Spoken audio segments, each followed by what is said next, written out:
Hello and welcome to this webinar on understanding and using these school meal program data snapshots to make strategic choices that will help you reach more students with healthy meals, strengthen your school nutrition program finances, and be able to afford more local food for your school.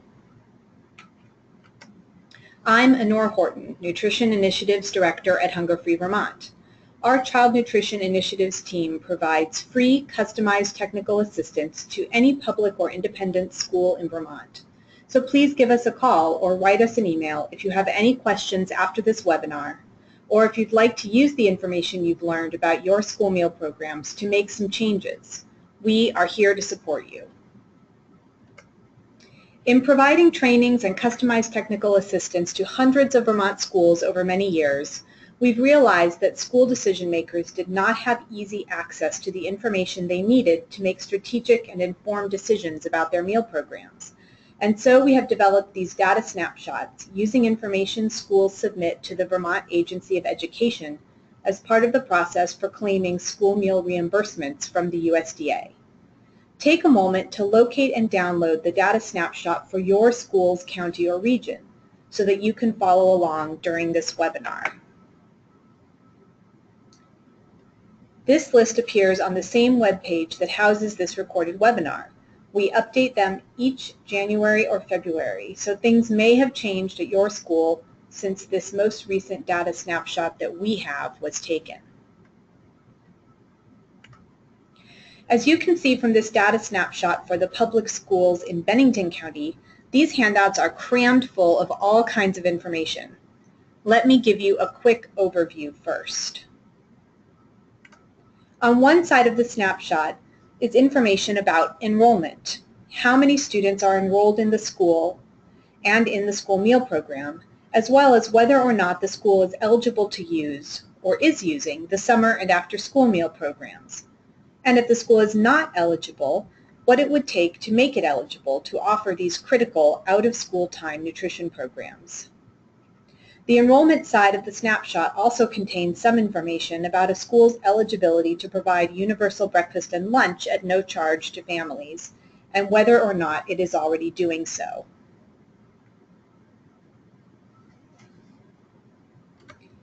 This is what the enrollment side of the snapshots look like.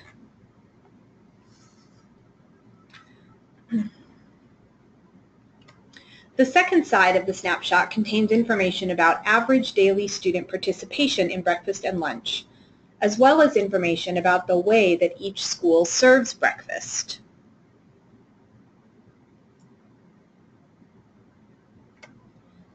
Because every public school for a county or region is listed in the snapshot, you not only get to learn about the state of your own school's nutrition program, but you are also able to learn about what other schools near you are doing and compare. You can compare breakfast and lunch participation rates. You can see the difference that moving breakfast after the bell might make in breakfast participation rates for your school by looking at other schools that have done so. You can see which schools are and are not eligible to provide universal breakfast and lunch and which ones are doing so in your region. And you can see which schools in your area are offering summer and or after school meal programs and which could be eligible to do so. This is what the participation side of the snapshots looks like. Since we are on the participation side of the snapshot now, let's go ahead and get a bit more in-depth about breakfast and lunch participation. You've noticed by now that some schools are listed in dark green, like all of the schools in Southwest Vermont Supervisory Union, while other schools are listed in gray, like Battenkill Valley Supervisory Union schools and Bennington-Rutland Supervisory Union schools. This color coding indicates which schools are currently providing universal breakfast and or lunch to all students at no charge to families. The schools listed in green are providing universal meals,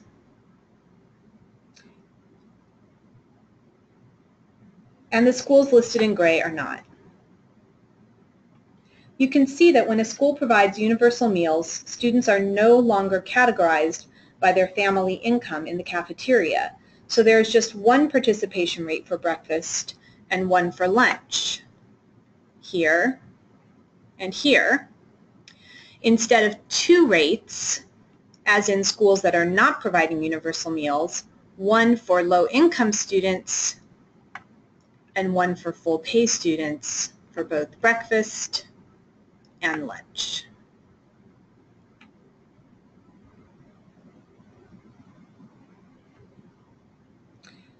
The average daily participation rates you see are calculated based on the number of meals served during a 1-month period to students whose family income falls into one of the 3 categories established by the federal legislation that created the school meal programs. Students are eligible for free breakfast and lunch if their family income is below 131% of the federal poverty line, which is about a little less than $32,000 a year for a family of 4. Students are eligible for a reduced price breakfast and lunch if their family income is between 131% and 185% of the federal poverty line, which is just under $45,000 a year for a family of 4. According to federal regulations, these families must pay 30 cents per breakfast and 40 cents per lunch for each child each day that a child eats in the school meal program. If a family makes more than $45,000 a year or so, again for a family of 4, they must pay the so-called full price for their children's school meals. These categories are misleading, and they're especially misleading in Vermont. Since 2013, the state of Vermont reimburses schools for the family reduced price portion. So while schools must still track students in the reduced price income category and don't get reimbursed as much for these meals by USDA, Vermont students don't experience this category. In Vermont, there are only 2 operative school meal program categories: free and full pay. And full pay is misleading too, because no family is actually paying the true cost of a school meal. USDA reimburses schools 29 cents toward each full pay breakfast and 36 cents toward each full pay lunch, and many schools subsidize school meal costs even more. Let's go back to the snapshot. And you'll notice that participation rates vary widely from school to school, even within the same district. You'll also notice that lunch participation tends to be higher than breakfast participation, and that students enrolled in the meal program and receiving free meals participate at higher rates than students who must pay for their meals. In Vermont, lunch participation rates for low-income students average in the 70% range or higher. Breakfast participation rates for low-income students average in the 30% range or higher. So if you just take a look at the schools that are listed here in this bit of the Bennington snapshot, you can really see this variation. We have schools in the same district with widely different rates of participation for low-income students in breakfast, but at those 2 schools, the participation rates for lunch around low-income students are pretty similar. You also can see how significantly lower full-pay student participation is in both breakfast and lunch, but especially in breakfast. We have schools where only 4% of students who have to pay for their meals are eating breakfast, and in some cases 0%, as you can see here. And this does not mean that those students are getting breakfast at home instead. Nationally, we know that 60% of children do not eat breakfast on an average day, and that is not income specific. So one key point that you should take away from looking at this data snapshot and your own region's school meal program data snapshot is that working to increase student participation in breakfast and lunch, but especially in breakfast, is one of the most effective things that you can do to both improve student health and performance and improve the finances of your school meal program. You're already paying labor and equipment costs, so every student who doesn't use the meal program means you are leaving federal dollars on the table that you could be using to purchase more local food and improve meal quality.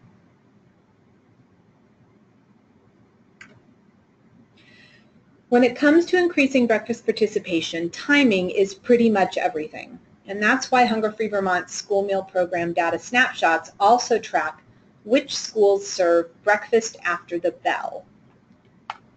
And that is this column right here on the snapshot on the participation side.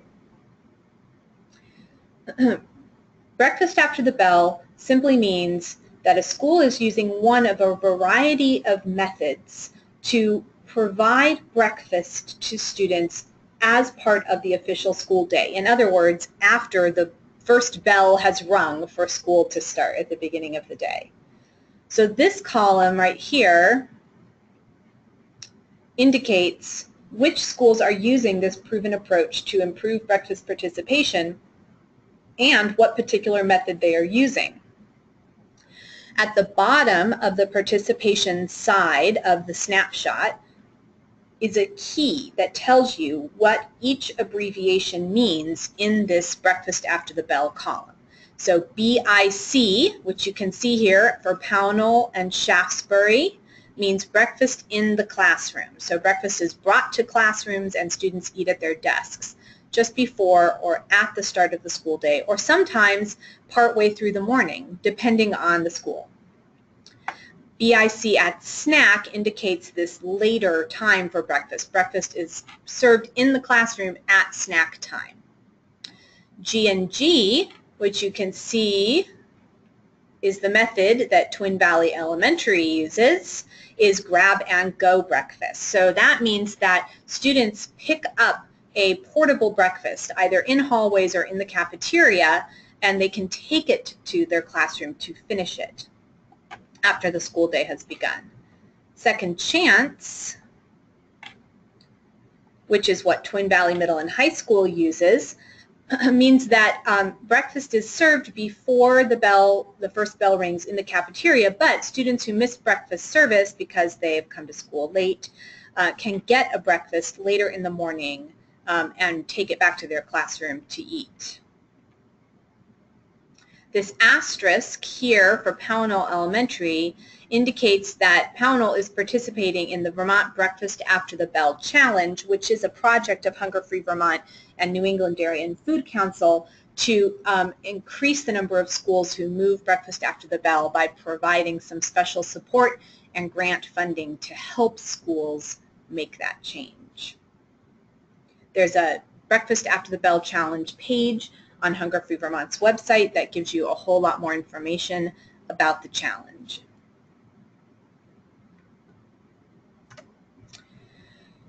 So Vermont schools that have moved breakfast after the bell in recent years through participating in the Vermont Breakfast After the Bell Challenge have seen participation increases as high as 247% and have averaged about 40% increases in breakfast participation over the previous school year, making moving breakfast after the bell one of the quickest, most effective ways to strengthen your school meal program, regardless of your percentage of low-income students or any other factors. So this just shows you the schools in Vermont that won the first round of the Breakfast After the Bell Challenge during the 2015-16 school year, and their change in breakfast participation rates for all students, not just low income, from the same month in the previous year. So, and this is their percentage increase. The U indicates those schools that provide universal meals, but the point I want to make here is that you do not have to have a universal meal program in order to be able to dramatically increase your breakfast participation. Timing is actually more important than making breakfast universal in increasing breakfast participation. So you can see the evidence right here on the Bennington school meal data snapshot that nothing matters more for breakfast participation than timing.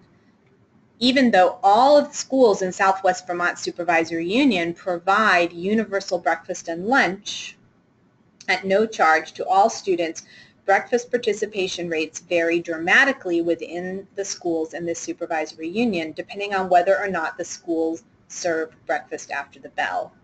You can see here that Bennington Elementary does not provide any breakfast after the bell service, and 60% of their total student population eats breakfast, which is still much higher than average. But Molly Stark and Pownell Elementaries, which provide breakfast in the classroom, have participation rates in breakfast of over 90%. When you see this example here where Shaftesbury Elementary is providing a breakfast in the classroom service, but their participation rate still seems to be lower than it should be or could be, I think that's when you start to take a look at quality issues or the way that that breakfast is being presented to students. But in general, you can see that breakfast in the classroom makes a big difference. And the same holds true for the schools in Bennington-Rutland Supervisory Union, none of which provide a universal breakfast service. You can see that schools that employ one or more methods of breakfast after the bell service in the Bennington-Rutland Supervisory Union have much higher breakfast participation rates among both low-income and full-pay students than schools in the same supervisory union that don't provide any form of breakfast after the bell service.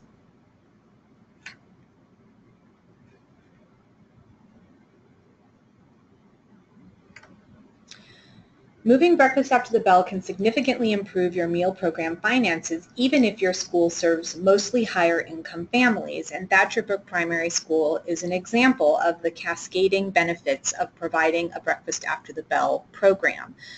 This is a photo of Thatcher Brook Primary School's grab and go in the hallways breakfast service option. There's one member of the school meal program staff is helping students to select their breakfast option.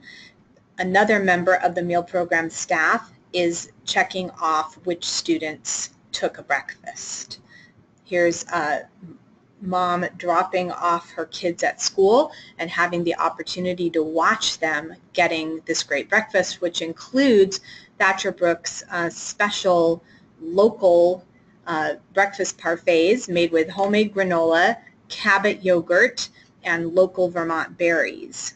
That's a complete reimbursable school meal in one easy to grab option there. And once Thatcher Brook switched from offering breakfast in the cafeteria before the bell to offering a grab and go option in the hallways that students could take to their classrooms, they quintupled breakfast participation in just 2 weeks. Over the course of that first year of offering grab and go breakfast in the hall, they increased the profit in their meal program by $1,000 a month. So I'd like you to just think about what $1,000 a month of additional money to use in your meal program could mean for your local food purchasing, just as one example.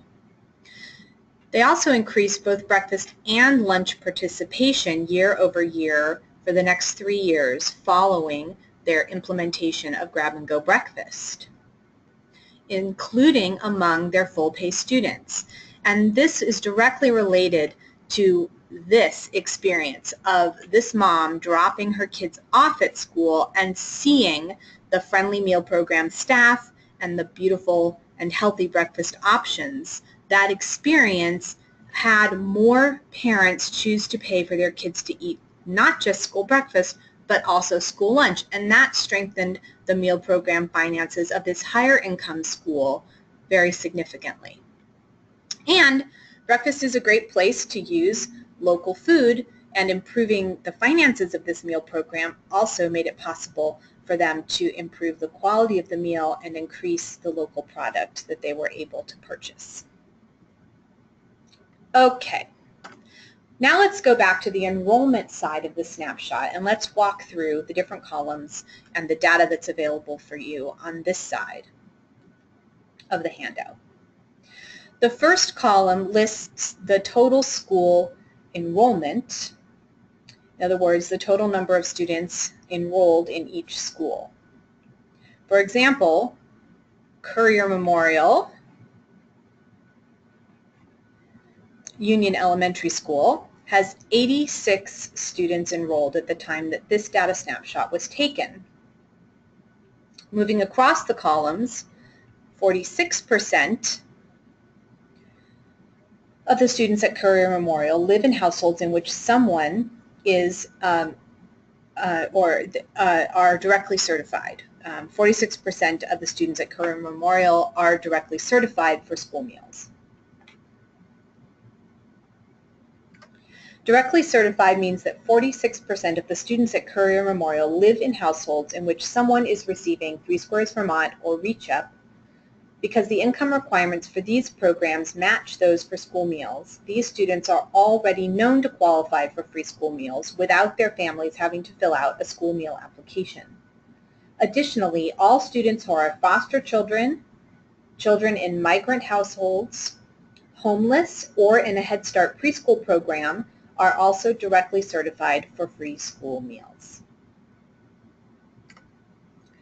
Directly certified students are a subset of all of the students who are eligible for and enrolled in any school's meal program, and that is this column here, the percentage of low-income students at the school. In other words, the percentage of students who are enrolled in and receiving free or reduced-priced school meals. So in this next column, you see that while only 46% of Courier Memorial's students are directly certified and did not have to submit school meal applications, 78% of Courier Memorial's students are enrolled in the school meal program and eligible for free or reduced price school meals. This means that an additional 32% of Courier Memorial students' families filled out a school meal application and were found to meet the income limits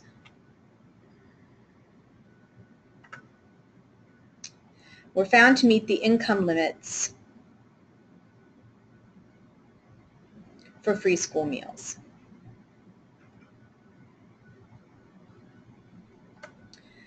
We include direct certification percentages in our snapshots because it is the criteria that is used to determine a school's eligibility to provide universal breakfast and lunch through USDA's Community Eligibility Provision, or CEP as it is commonly known. Schools with 40% or more directly certified students are technically eligible to use CEP. However, the higher the direct certification percentage, the more federal reimbursement a CEP school receives. Thus, while using CEP to provide universal meals would likely improve the finances for the meal program at Courier Memorial, with their 46% of students being directly certified, with a direct certification percentage of 40, which is the cutoff of eligibility at the federal level for CEP, the finances for a school become much less certain.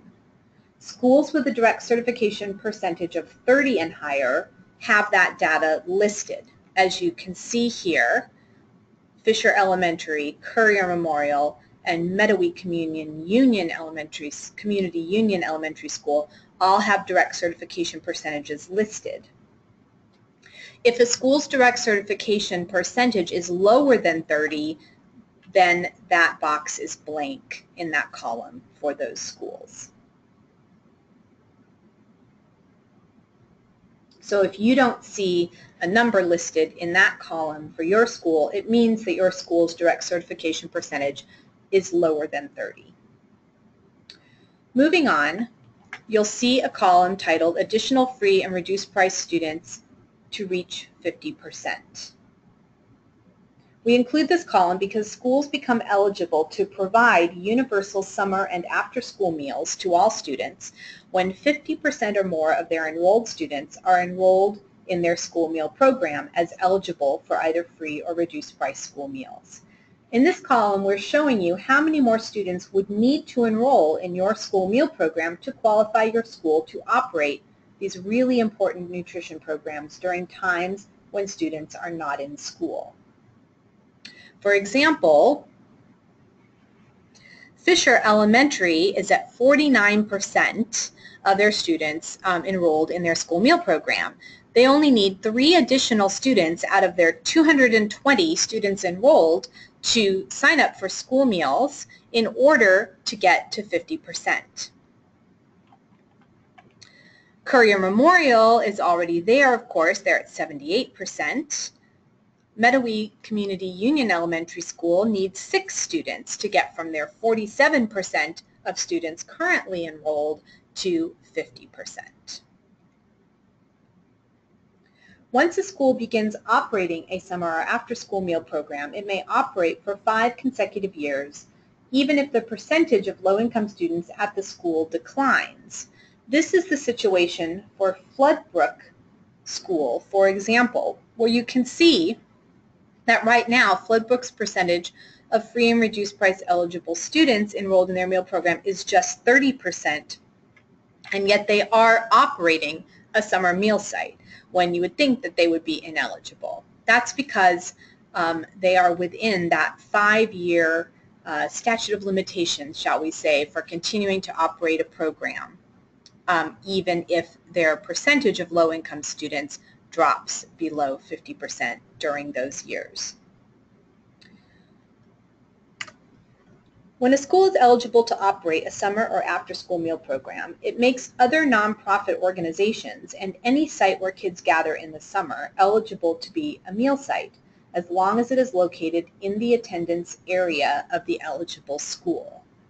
So libraries, churches, teen centers, parks and recreation programs, many other organizations may use the summer and after-school meal programs to provide healthy meals to students during those out-of-school times if the school makes the effort to reach that 50% threshold. For example, Arlington Memorial High School and Fisher Elementary are both located in the town of Arlington. And this makes Fisher Elementary eligible to operate the summer and after-school meal programs, even though they're at 49% and not yet at 50% low-income students. So a school can be a meal site if it's located within the attendance area of a school that's at least 50%, and that is the situation with Arlington and Fisher here on our chart.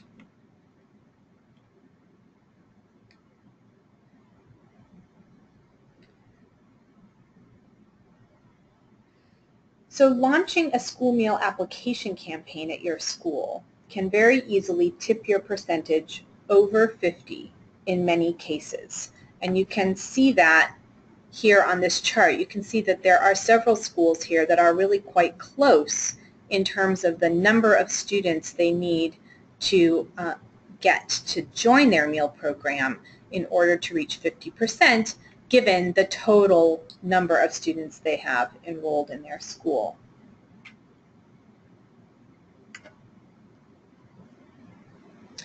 No matter how good the outreach efforts are at your school to help encourage families to fill out the school meal application, you're always missing students who are eligible to enroll in free school meals. This is because the shame and stigma of applying for assistance, combined with the level of personal financial information required on the school meal program application, guarantee that every school is missing eligible students from their meal programs. Reaching out personally to families and explaining that you need their help to be able to offer free summer and/or after-school meals for every kid in your town can often overcome these very real and very understandable barriers to turning in those school meal applications. As on the participation side of the snapshot, at the bottom of the enrollment side of the snapshot is a key that explains the meaning of the words in the summer, after school, and NSLP snack columns, as well as a little bit about what directly certified means and what the eligibility requirements are for providing free summer and after school meals. This chart also explains the different kinds of summer meal sites that a school or town might be operating. An open summer meal site means that it's a drop-in or walk-in site. Any child or teen can show up at that site and receive a free meal. CE means that the summer meal site is closed enrolled. That means that it's a program with enrolled students, and only students that are enrolled in the program can get the free meals at that site. The T means that there is a site in the town that the school has made the town eligible, but the meal site is not located at the school, but rather is located somewhere else in the town, perhaps at a library, perhaps at a public pool, or some other place.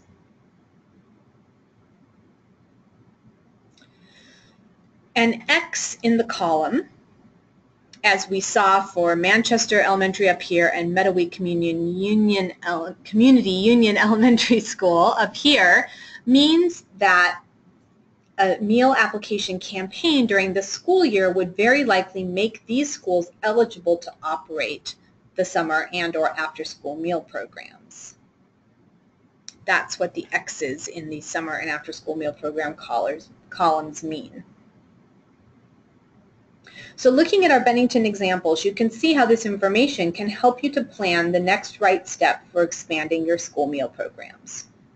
For example, nearly all of the schools in Southwest Vermont Supervisory Union provide summer meals, as you can see here from this chart. And we've already talked about that they're moving toward having more of their schools provide breakfast after the bell.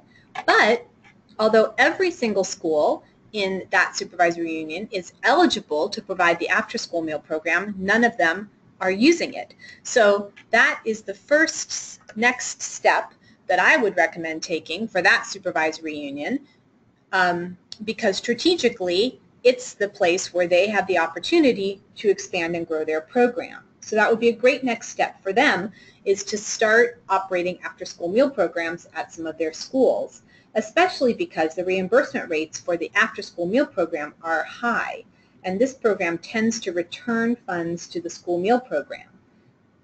The after-school meal program has often provided the margin that allowed increased local food purchases, improved meal quality, new equipment purchases, and other things like that for schools.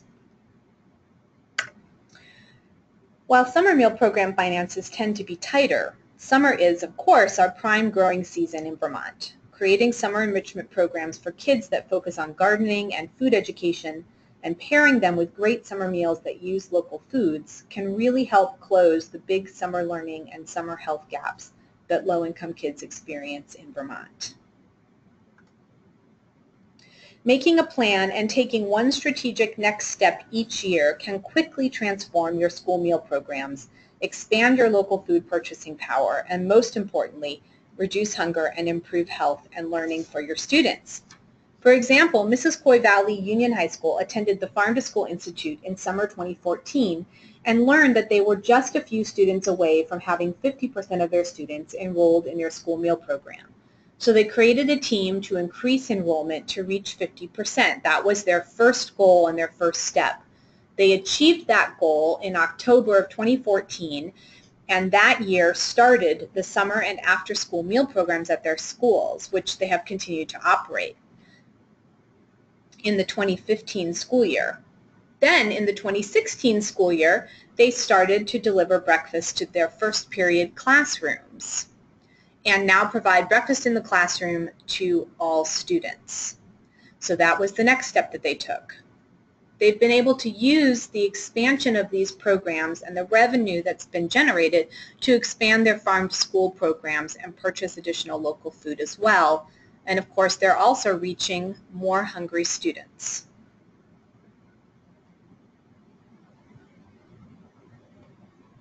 Okay, we are wrapping up. I hope you found this overview of the school meal program data snapshot and the child nutrition programs available to Vermont schools useful. Elsewhere on Hunger Free Vermont's website, we have additional short webinars that cover each of these different programs we've just touched on in greater detail. and lots of other resources to help you, no matter what next step seems right for your school meal program. To get to these additional webinars and resources quickly and easily, go to Step 2 on the School Meals Farm to School Connection webpage, and you can see here that there are a variety of pages you can click on, each one providing more detail about a different program that's mentioned or for which data is provided on the school meal data snapshots. Most importantly, remember that Hunger Free Vermont provides free, customized technical assistance, so contact us. We'd love to work with you. Thank you so much.